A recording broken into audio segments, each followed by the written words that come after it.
Alrighty, we are live. I just got done watching House of the Dragon episode 3. It's kind of weird that they didn't give it an actual title. Maybe they'll fix it tomorrow or something. Uh, but yeah, this is an episode I've been waiting for. Uh, I mean, thinking about it, I enjoyed episode 1 quite a lot. Uh, Episode 2 just seemed like such a slump. Like, it seemed like it was trying to be a setup episode. Oh hey, what's up, Shane? How you doing, man? Surprised anybody's up right now. um, yeah, I think episode 2 was a big slump, and it felt like it was trying to set up a bunch of stuff, but it didn't feel like it was moving very fast. But this episode brings us right back to getting a lot of stuff done. Uh, they time jump, I think, 3 years, and Aegon is 2 in this episode, I believe is what they said, the second name day. I mean, just my overall feelings for the episode are pretty positive, actually. I don't know, it felt very fresh.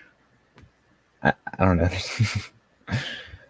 I don't know the right word for it, but yeah, I really enjoyed them going on the hunt. My appreciation for Rhaenyra has kind of gone down. She doesn't seem very appeasable, I guess. Like, she storms off for the majority of this episode. But this episode really lays out how King Viserys feels. You really feel for him. Probably I don't even know, like a quarter of the way through it, maybe halfway through. He has this really nice moment where he's he's very clearly drunk and almost crying, and he's just staring into this fire talking to Alicent. See, what did you say? I remember in Game of Thrones when Robert was hunting in the King's. Yeah. It's kind of funny you mentioned that, because when Robert goes hunting, he has to be the one to actually kill it. But in this, they have to tie up the big deer. I guess it's still a deer. And they have to tie it up so the king can kill it. But yeah, the whole white deer thing, it was very I don't know, it was pretty cool to to see them trying to hunt it, and they can't find it, and then the Rhaenyra actually does see it, and instead of wanting to kill it, she butchers the boar. Which actually, the at the end of the episode, you have the inside the episode thing, and the showrunners were talking about how she was oh, so angry, and she just takes it all out on the boar, and that really wasn't what I got from her killing the boar. I feel like that was kind of showing that she can hold her own, kind of putting a little bit more I don't know, knowledge of your self-worth, not ooh, I'm just a rage monster kind of kind of deal. But I don't know where Sir Kristen Cole went for that. Like he kind of gets knocked to the side, and then he just disappears until after she's killed the boar. Kind of weird. The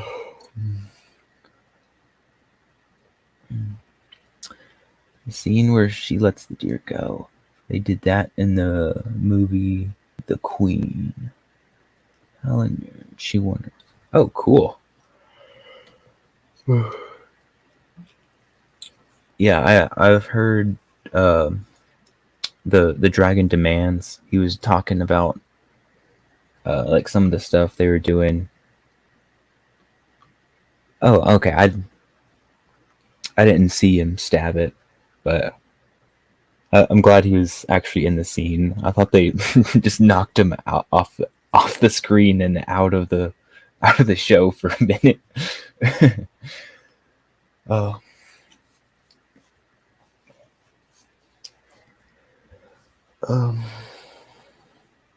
But I mean, once again, you have as soon as Daemon Targaryen comes on, he just completely steals the show. Every time I see him, I just want to see so much more of him. Like in the beginning, you see him like riding. I believe his dragon is Syrax. I think that's right. But you get a really cool shot of him, and he's like up in the air and turning, and he looks like a like the Chinese dragon. I noticed the Lannister twins, same actor from season 1 of Game of Thrones. He was killed by the mountain in the tournament. Yeah, I think they've reused at least a handful of actors. I know I've heard a lot of them, but I can't think of any off the top of my head.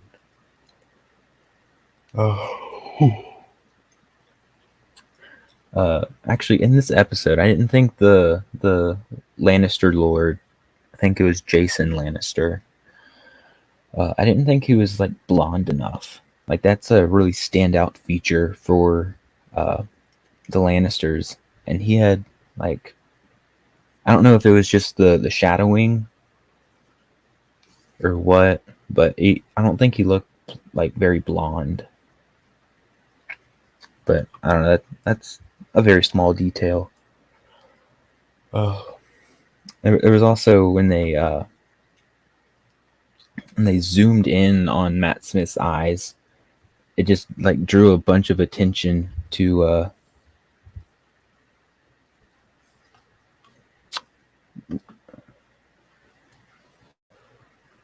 hail to you, my friend. Jason Lannister had a lot of red hair, says Joseph Dredd. Okay. Is that like from the book? Did I miss that?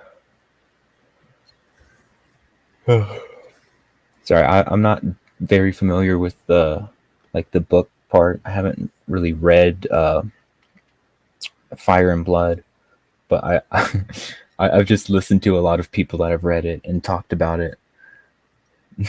I have all of my knowledge secondhand.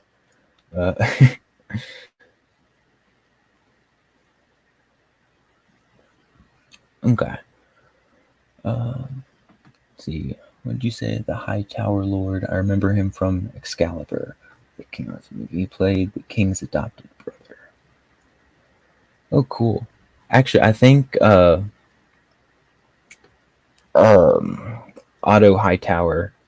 I think I heard somebody say he played 2 really important roles. One of them was Voldemort, and I'm forgetting what the other one is. And that's why he looked familiar to me. Which, by the way, Otto Hightower, there's one thing at the very end where he's talking to Alicent, and some of his wording kind of makes me a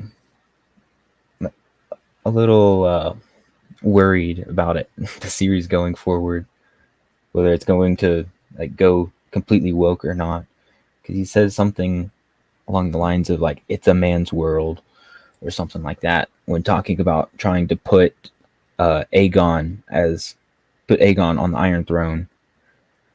And like I have no problem with him like scheming and trying to put his grandson on there, because like that's a really cool motive. I'm all for that. I want to see more of that. I like that he's like conspiring, trying to put his family forward.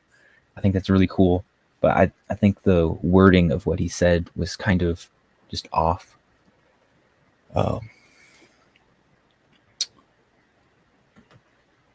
Okay, you said it's from the TV show. Okay.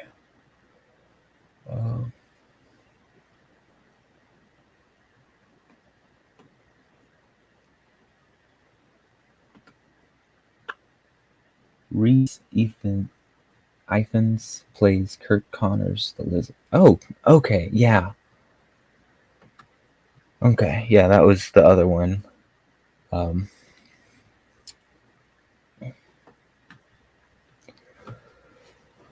um, but yeah, I mean, I liked what I saw. There's certainly problems with it, but I am completely fine with having something that's fun. uh, Otto actor played the father of the Irish girl Luna.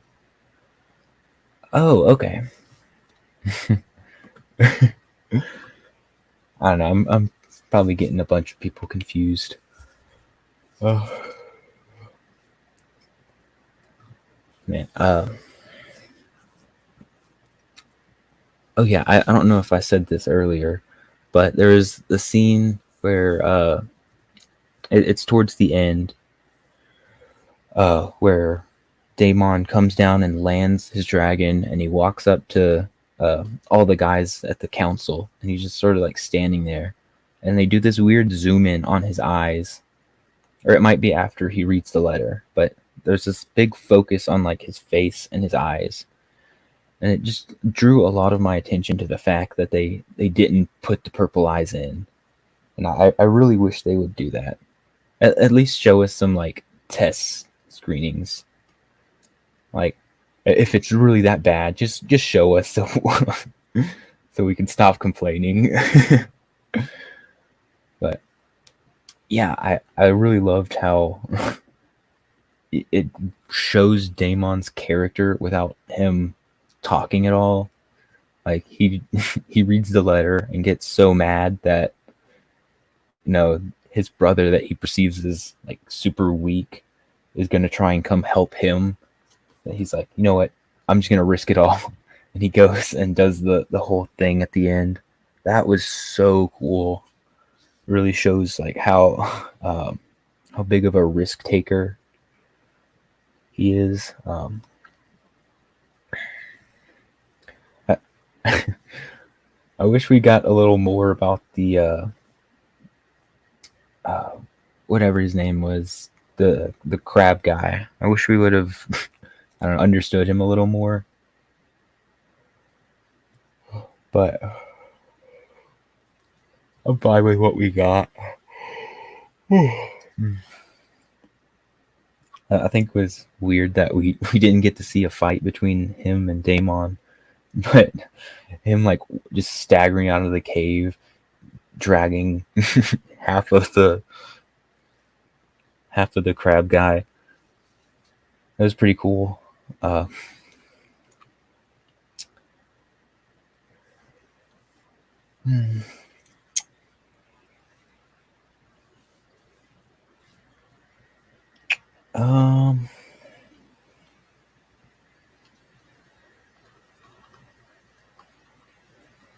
yeah, I think Rhaenyra's character was diminished a little bit, because she doesn't seem like she knows she's still the heir, but she doesn't like. I don't know. She doesn't. She doesn't do anything. She's just like sitting and pouting, and apparently she's been doing that for 3 years. I just think it's odd. I don't understand why the conversation that happens at the end of it between Viserys and Rhaenyra didn't happen earlier. where they weren't like, hey, why don't we look at no potential I'm forgetting the word.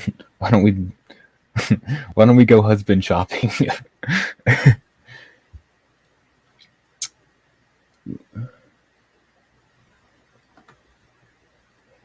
Yeah, it's paced so weird. Like they have everything happen, and then they do this big time jump where nothing is supposed to happen, where nothing of extreme importance.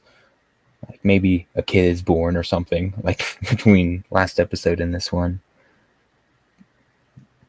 But like when you think about it, with like Game of Thrones, and you had episode 1, which set up, a conspiracy to harm King Robert. You had, Bran discovering the Lannisters and getting pushed out the window. You had all of that stuff. You had Jon deciding that he wants to go to the Wall. Then the second episode, they're all packing up and leaving. And then they go their separate ways. And then episode 3, I think by episode 3, you have Catelyn Stark take Tyrion. So like you have big moves in that show, but this one it's like taking baby steps. It's building to something. You can tell it is, but it doesn't want to. I don't know. It's afraid to overstep, but it has to between the episodes. Oh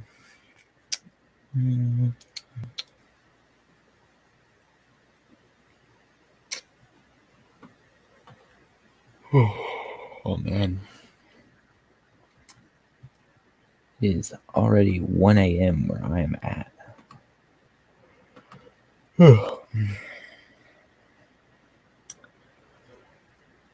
Let me think. I'm trying to think if there's anything that I didn't like about this episode. I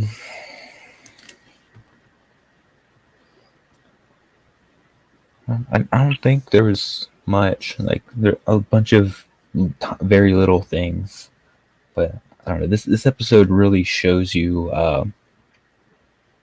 the situation that King Viserys is in, and like all the stuff he's struggling with, trying to keep the peace, trying to do this and that, and not have all of the lords mad at him for doing stuff.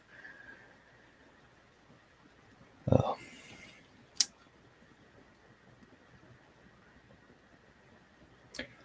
Okay, yeah, episode 3.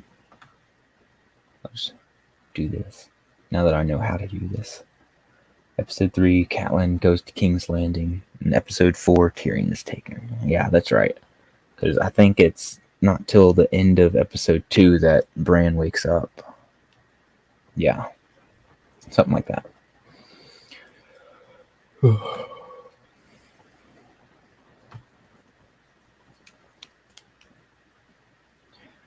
Well, actually, maybe she leaves before he wakes up. I don't know. It's been too long.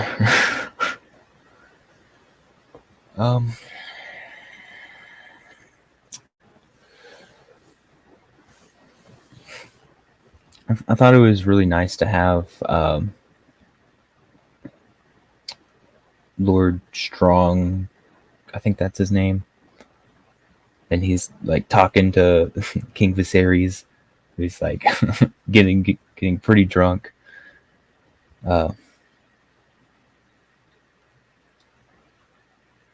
Okay, my timeline's all messed up then.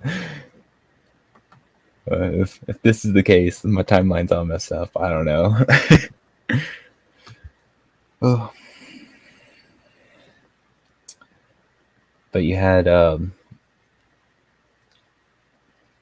Lord, I think it's Lord Strong, and he's talking to King Viserys. He's like, you know what? Do you want my advice on who to match Rhaenyra with? He's like, let me guess, your son, because he's literally had a bunch of people walk up and say, I think my son would be the best suitor for your daughter's hand.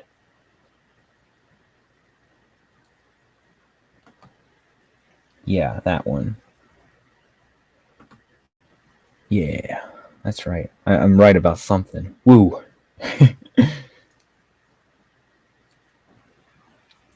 But yeah, he's talking to Viserys, and Viserys is like, "Let me guess. You think your son is the perfect suitor for my daughter?" He's like, "Oh wow, you you honor me, but that's not where I was going. I was gonna say, why don't you marry her to um, Lord Valerian's son? That would be the perfect match. If I told you to marry their daughter, and it's still a good option for her." I thought that was a really cool scene showing that not everybody is uh, just focused purely on their own families, like putting their own family first. Some people actually want stability in the realm. Well, I mean, I don't know. It's possible that he's manipulating or something, but uh, right now I'd like to just assume he's being a good guy. um, Let me think.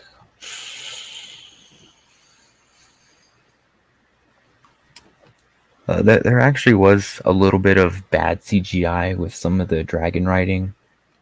Like you could tell that they were just moving the green screen and not really the riders. Like they usually have an animatronic thing that they put the actor on. And they move them around,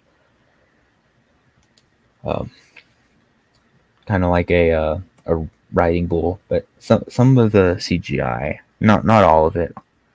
A lot of it looked really good, especially um, Daemon's dragon. They made it look so cool, like a giant worm in the sky. Reminds me of the like Chinese folklore dragons. Did you see?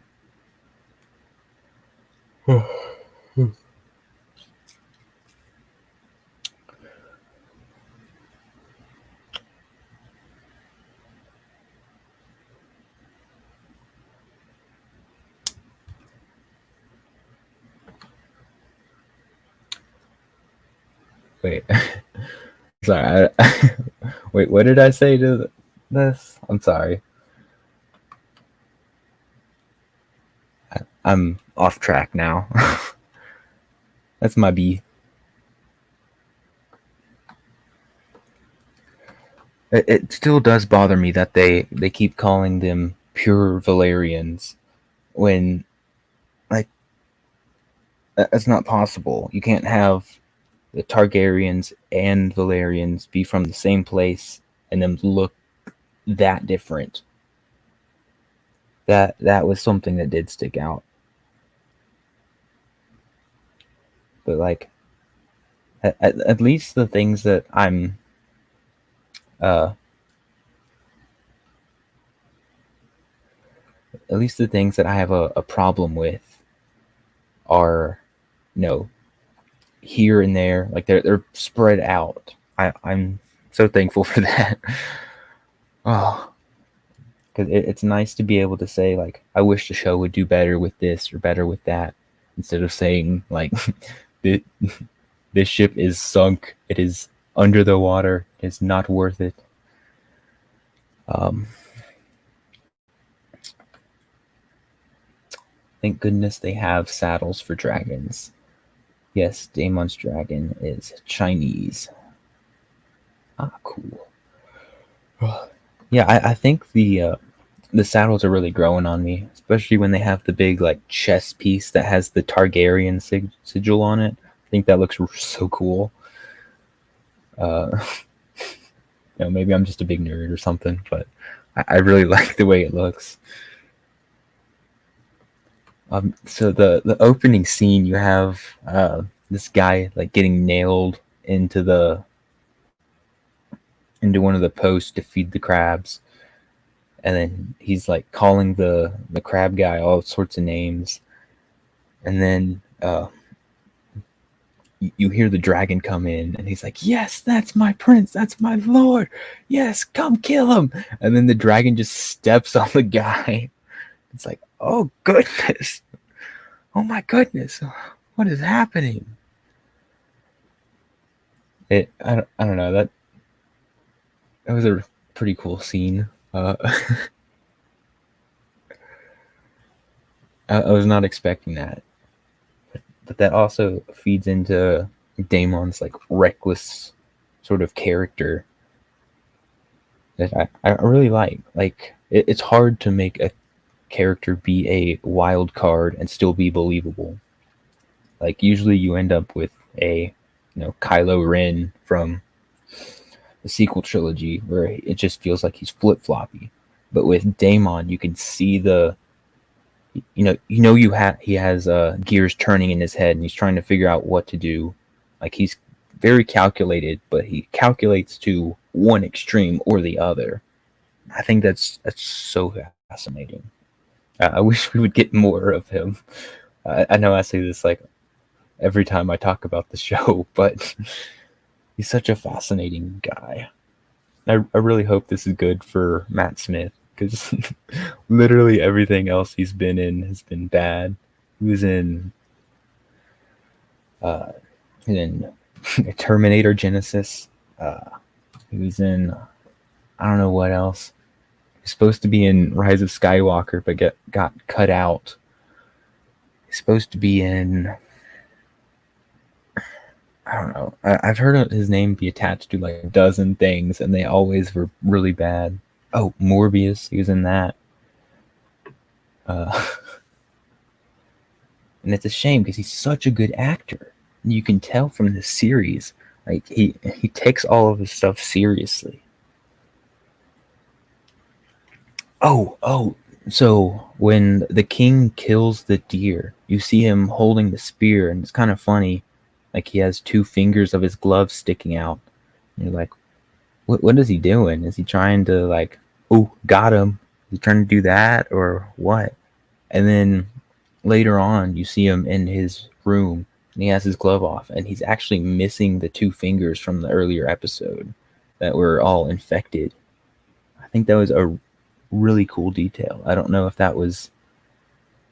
I don't know who decided to like make sure that detail was in because that's something that could easily be missed. But that is something that I noticed and should be. I don't know. I think it's just a really cool little detail. Say George described him as at the wonder of his age, all the best and worst in one package. Yeah.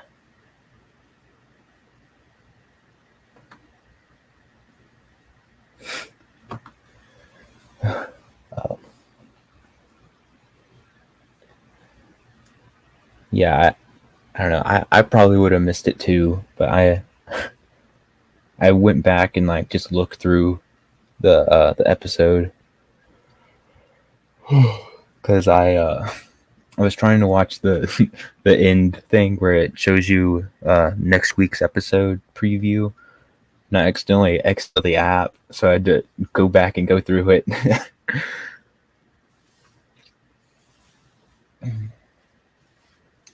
But I mean, next week's episode looks pretty good too. I have Damon saying that they've crowned him the king of the shoot. What is it called? Something steps, stone steps, sand steps. Some shoot. I'm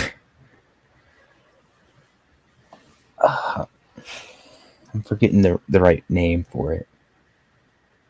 But anyway, that looks really interesting. Um, Stepstones. There we go. I don't know how I forgot that.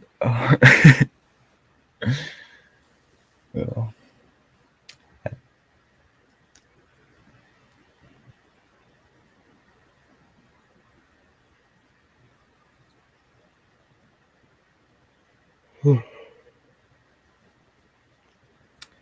Yeah, I'm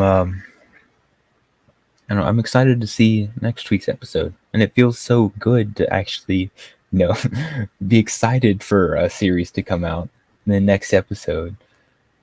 Usually you're sitting here waiting, and it's like, great, I get to I get to stay up to 3 a.m. to have somebody show me the worst TV show imaginable until the next one comes out. Then the next episode or the next series is just awful. I'm glad that this is at a appropriate time where you can actually go live after it. You can actually like talk to people about it. Be like, hey, did you see this? Did you see that? And better, most importantly, you're actually looking forward to it. It's so refreshing.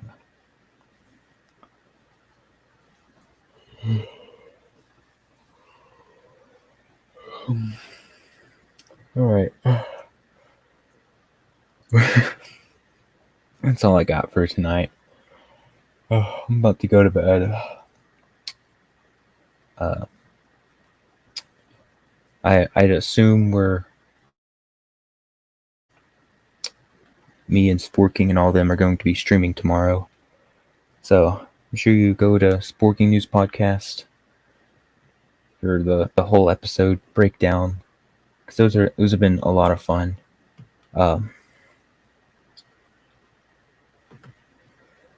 Yeah, man, I'm pretty close to doing that too. Hope y'all have a good night or good morning wherever you guys are. I don't know. Yeah. Peace.